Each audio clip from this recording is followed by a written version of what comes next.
മലപ്പുറം പൂക്കോട്ടൂരിൽ ജ്യേഷ്ഠൻ അനുജനെ കുത്തിക്കൊലപ്പെടുത്തി. പൂക്കോട്ടൂർ സ്വദേശി അമീർ സുഹൈലാണ് കൊല്ലപ്പെട്ടത്. സഹോദരൻ ജുനൈദ് മഞ്ചേരി പോലീസിൽ കീഴടങ്ങി.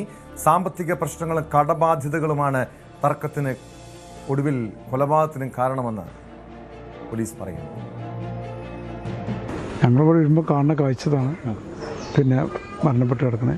പിന്നെ അതിൻ്റെ പ്രൊസീജിയറായിട്ട് പോയി അവിടെ പോയി അവരെ കണ്ടു, കാര്യങ്ങൾ ചെയ്തു എന്നല്ലാതെ ഞങ്ങൾ കണ്ട കാഴ്ചകൾ അവർ രണ്ടാളും ഏട്ടനനിയനും ഒന്നിച്ച് ഉണ്ടായിരുന്നൊരു അവസ്ഥയിലുണ്ടായിരുന്നു. ഇതുവരെ ഇന്നലെ വൈകുന്നേരം വരെ ഒരു ബൈക്കുമ്പോൾ രണ്ടാളുണ്ടായിരുന്നു.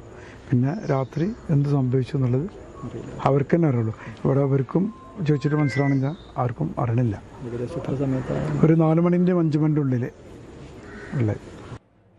നമ്മളൊരു 4:35-4 ആയപ്പോഴാണ് ഞാൻ അറിയണത്. വീട്ടിൽ നമ്മൾ അയൽവാസി ഒരു പയ്യൻ വന്നുകൊണ്ട് ബെല്ലടിക്കുമ്പോഴാണ് ഒരു വിളിച്ചുകൊണ്ട് ഇങ്ങനെ അമീറിന് ഇങ്ങനെ കുത്തേറ്റിക്കണ്, അപ്പോൾ ഹോസ്പിറ്റലിൽ കൊണ്ടുപോകണം പറഞ്ഞാണ്ട് വിളിക്കണം. വന്ന് നമ്മളിവിടെ എത്തുമ്പോഴത്തേനും അമ്മ പറഞ്ഞാണ് കൊണ്ടുപോകാനില്ല, ബാക്കിയില്ല, അമ്മ കരിയാണ് കണ്ട്. അപ്പോൾ നമ്മൾ മാനുവിനെ അതേപോലെ ഇവിടെ നമ്മളെ ബാക്കിയുള്ള അയൽവാസികളെ, എൻ്റെ വാപ്പ പിന്നെ അടുത്തുള്ള ആളുകളൊക്കെ നമ്മൾ വിവരറിയിച്ചോടുകൂടി നമ്മൾ സ്റ്റേഷനിൽ പോലീസിൽ അറിയിച്ചതിന് ശേഷം ആണ് നമ്മൾ എടുത്തു കൊണ്ടാൻ നോക്കിയപ്പോൾ തന്നെ ഇല്ല, ആൾ ജീവനില്ല. പിന്നെ പോലീസുകാർ വന്നതിന് ശേഷമാണ് നമ്മൾ ബാക്കി കാര്യങ്ങളൊക്കെ നോക്കിയത്. ഇവർ തമ്മിൽ പിന്നെ എന്തോ സാമ്പത്തിക ഇടപാടിൻ്റെ ഒരു വിഷയമാണെന്നുള്ളതാണ് നമ്മൾ അറിയാൻ കഴിഞ്ഞത്. വേറെ കാര്യങ്ങളൊന്നും കൂടുതൽ നമുക്കറിയില്ല. വിശദാംശങ്ങളുമായി മലപ്പുറത്ത് നിന്ന് CV അനുമോദ് ചേരുന്നുണ്ട്. അനുമോദ്, പല കുടുംബങ്ങളിലും ഇത്തരം സാമ്പത്തിക പ്രശ്നങ്ങളും സ്വത്ത് തർക്കവും ഒക്കെ ഉണ്ടാകാറുണ്ട്, അതിൻ്റെ പേരിൽ തർക്കങ്ങൾ ഉണ്ടാകാറുണ്ട്. പക്ഷേ ഇവിടെ ഒരു സഹോദരൻ്റെ ജീവനെടുക്കുന്ന സാഹചര്യം എന്താണ് അവിടെ സംഭവിച്ചത്?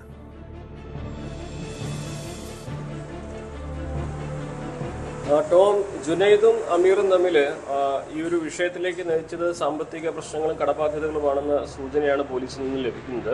രണ്ടുപേരും ഒരുമിച്ചാണ് ബിസിനസ് ചെയ്യുന്നത്. അവർക്കൊരു വീടിൻ്റെ പണിയും നടക്കുന്നുണ്ട്. അപ്പോൾ ഇതുമായി ബന്ധപ്പെട്ട് ചെലവും അതേപോലെ തന്നെ കടവും ഒക്കെ ചർച്ച ചെയ്യുമ്പോൾ അനിയനെതിരെ അനിയൻ്റെ ദുഷ്ചെലവും മറ്റും വലിയ പ്രശ്നം ഉണ്ടാക്കുന്ന തരത്തിൽ ജ്യേഷ്ഠൻ സംസാരിക്കുകയും അവർ തമ്മിൽ തർക്കമുണ്ടാവുകയും ചെയ്തിരുന്നു.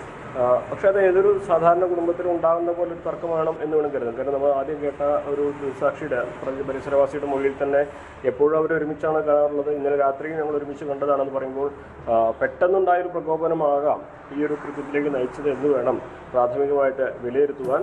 ഇന്ന് പുലർച്ചെ 4 മണിക്കോ 5 മണിക്കോ ഇടയിലാണ് ഈ ഒരു സംഭവം നടന്നത്. ജുനൈദ് അതിനുശേഷം മഞ്ചേരി പോലീസ് സ്റ്റേഷനിൽ സ്വയം വണ്ടി ഓടിച്ച് ഹാജരാവുകയാണ് ചെയ്തത്. താൻ ഇങ്ങനെ ചെയ്തിട്ടുണ്ട് എന്ന് പോലീസിനോട് ജുനൈദ് പറയുകയും അപ്പോഴാണ് പോലീസ് ഈ സംഭവം അറിയുകയും വീട്ടിലേക്ക് എത്തുകയും ചെയ്യുന്നത്. ഇത് സംബന്ധിച്ച് ഇയാളുടെ മൊഴിയിൽ പല വൈരുദ്ധ്യങ്ങളുണ്ട് എന്നും പോലീസ് പറയുന്നുണ്ട്. അത് സംബന്ധിച്ചും പോലീസിൻ്റെ ഭാഗത്തു നിന്ന് കുറെ കൂടി ചോദ്യം ചെയ്യൽ ആവശ്യമാണ് എന്നൊരു വിശദീകരണമാണ് ലഭിച്ചിരിക്കുന്നത്. ഒരുപക്ഷെ പെട്ടെന്നുള്ള പ്രകോപനത്തിൽ അനിയനെ കുത്തി അത് അനിയൻ മരിച്ചുപോയതിൻ്റെ ഒരു മാനസിക ആഘാതം ഇയാൾക്കുണ്ടോ എന്ന കാര്യവും സംശയിക്കുന്നുണ്ട്. അങ്ങനെ പല കാര്യങ്ങളും കാരണങ്ങളുമാണ് പോലീസിൽ പറയുന്നെങ്കിലും അടിസ്ഥാനപരമായിട്ട് ഈ സംഭവത്തിലേക്ക് നയിച്ചത് കടബാധ്യതകളും സാമ്പത്തികമായിട്ടുള്ള പ്രശ്നങ്ങളും തന്നെയാണ് എന്നാണ് നമുക്ക് പൊതുജനങ്ങളിൽ നിന്നും പരിസരവാസികളിൽ നിന്നും പോലീസിൽ നിന്നൊക്കെ അറിയാൻ കഴിഞ്ഞിട്ടുള്ള ഒരു വിവരം. അങ്ങനെ ഇരുവരും തമ്മിൽ നേരത്തെ വീട്ടിൽ പ്രശ്നങ്ങൾ ഉണ്ടായിരുന്നോ? അനുമതി സൂചിപ്പിച്ചതുപോലെ പുലർച്ചെ 5 മണിക്കാണ് ഈ കൊലപാതകം നടന്നതെങ്കിൽ ആ പുലർച്ചെ വരെയും കൃത്യമായൊരു ആസൂത്രണത്തോടെ സഹോദരനെ കൊലപ്പെടുത്തുക എന്നൊരു ഉദ്ദേശത്തോടെ തന്നെ ഇയാൾ കുത്തിയതായിരിക്കുമോ? അതിൽ പെട്ടെന്നുള്ള ഒരു പ്രകോപനമല്ല. കാരണം പുലർച്ചെ ഒരു തർക്കം ഉണ്ടാകാനുള്ള സാധ്യതയുണ്ടോ?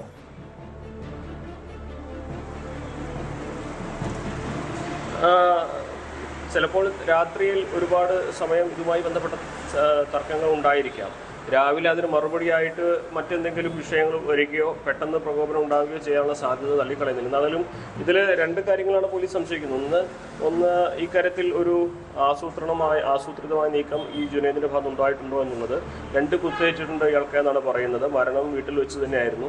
അപ്പോൾ അങ്ങനെ പെട്ടെന്നുണ്ടായ പ്രകോപനത്തിൽ ഇത്രയും ആഴത്തിൽ ജീവനെടുക്കുന്ന തരത്തിലൊരു അക്രമം ഉണ്ടാകുമോ എന്ന് പോലീസ് സംശയിക്കുന്നുണ്ട്. രണ്ടാമതായിട്ട് നേരത്തെ നമ്മൾ സൂചിപ്പിച്ചതുപോലെ തർക്കം ഉണ്ടായപ്പോൾ പെട്ടെന്ന് അടുത്തുണ്ടായിരുന്നു കത്തിയെടുത്ത് കുത്തി അങ്ങനെ ഒരു സംഭവം ഉണ്ടായെന്നുള്ളതാണ്. എന്താണെങ്കിലും ഇതിൽ ഈ പ്രതിയുടെ ജുനൈദിൻ്റെ മൊഴിയിൽ ചില വൈരുദ്ധ്യങ്ങളും ഉണ്ട് എന്ന് പോലീസ് പറയുമ്പോൾ തന്നെ ഒന്നുകിൽ ഇയാൾക്ക് ഈ സംഭവത്തെ തുടർന്ന് മാനസികമായിട്ടുള്ള എന്തെങ്കിലും ആഘാതം ഉണ്ടാവുകയോ അത്തരത്തിൽ കൃത്യമായി മൊഴി നൽകാൻ കഴിയാത്ത അവസ്ഥ എന്തെങ്കിലും ഉണ്ടെന്ന് പോലീസ് സംശയിക്കുന്നുണ്ട്. അതല്ലെങ്കിൽ പോലീസിനെ തെറ്റിദ്ധരിപ്പിക്കുക എന്ന് തരത്തിൽ, അതായത് ഒരു ആസൂത്രിത നീക്കമാണെങ്കിൽ അതങ്ങനെയല്ല എന്ന് തോന്നിപ്പിക്കുന്ന തരത്തിൽ പോലീസിനെ തെറ്റിദ്ധരിപ്പിക്കുന്ന തരത്തിൽ മൊഴി നൽകുക, പരസ്പര വിരുദ്ധമായ കാര്യങ്ങൾ സംസാരിക്കുക, അങ്ങനെ ഒരു സാഹചര്യവും ഉണ്ടോ എന്നും ഈ രണ്ട് കാര്യങ്ങളാണ് ഇപ്പോൾ പോലീസിന് മുമ്പിൽ പ്രധാനമായിട്ടും ചോദ്യമായി വരുന്നത്. എന്തിനാണെങ്കിലും നാട്ടുകാരെ സംബന്ധിച്ച് ഇവരങ്ങനെ പരസ്യമായിട്ട് അടികൂടുന്നവരോ പ്രശ്നക്കാരോ ഒന്നുമല്ല. എപ്പോഴും ഒരുമിച്ച് കാണുന്നവരും ഒരുമിച്ച് ബിസിനസ് ചെയ്യുന്നവരും ഒരുമിച്ച് നടക്കുന്നവരൊക്കെയാണ്. അപ്പോൾ വീട്ടിലെ ഒരു പ്രശ്നം പെട്ടെന്ന്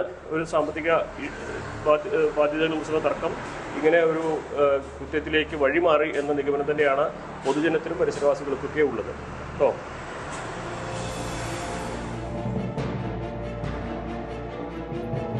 വ്യക്തമാണ്. CV അനുമോദാണ് മലപ്പുറത്തു നിന്നും വിവരങ്ങൾ നൽകിയത്. ഈ സഹോദരങ്ങൾ തമ്മിലുള്ള സാമ്പത്തിക പ്രശ്നങ്ങളും കടബാധ്യതയുമാണ് ഒരാളുടെ ജീവനൊടുക്കുന്നതിൽ കലാശിച്ചത്.